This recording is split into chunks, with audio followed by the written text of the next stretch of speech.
ఉపరాష్ట్రపతి జగదీప్ ధన్కర్ చెప్పారు.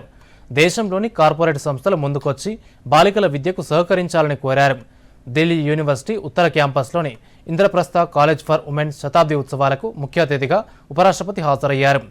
ఈ సందర్భంగా ఉపరాష్ట్రపతి మాట్లాడుతూ మన వ్యాపారవేత్తలు విదేశీ ఎన్జీఓలకు చాలా విరాళాలు ఇస్తున్నారని, అదే క్రమంలో కార్పొరేట్ సంస్థలు ముందుకు వచ్చి వారి సిఎస్ఆర్ నిధులను బాలికల విద్యకు కేటాయించాలని కోరారు. ఆడపిల్లలకు విద్యను అందించడం ద్వారా మొత్తం తరాన్ని మార్చవచ్చని, తద్వారా విప్లవానికి నాంది పలకవచ్చని ధన్కర్ అన్నారు. India is a bright spot, economic hub, opportunity and investment destination. और ये सब वर्ल्ड बैंक मान रहा है, IMF मान रहा है. हमारी जो ग्रोथ है आज के दिन उतनी ग्रोथ कभी नहीं है. दुनिया के अंदर we have unrivalled growth in economy. The entire world is looking at us.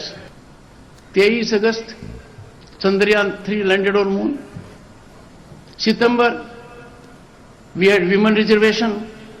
Republic Day was great. दुनिया को हमने इंटरनेशनल योगा डे दिया, हमने इंटरनेशनल मिलेट ईयर दिया, इंटरनेशनल सोलर अलायंस भारत के अंदर है. And imagine to what extent we have tapped solar power. कभी कल्पना नहीं की थी कि हर घर में बिजली होगी, हर गांव में सड़क होगी, हर गांव में इंटरनेट होगा. And we are heading towards a mechanism जहां पर अचीवमेंट्स बहुत हाई स्केल के हैं.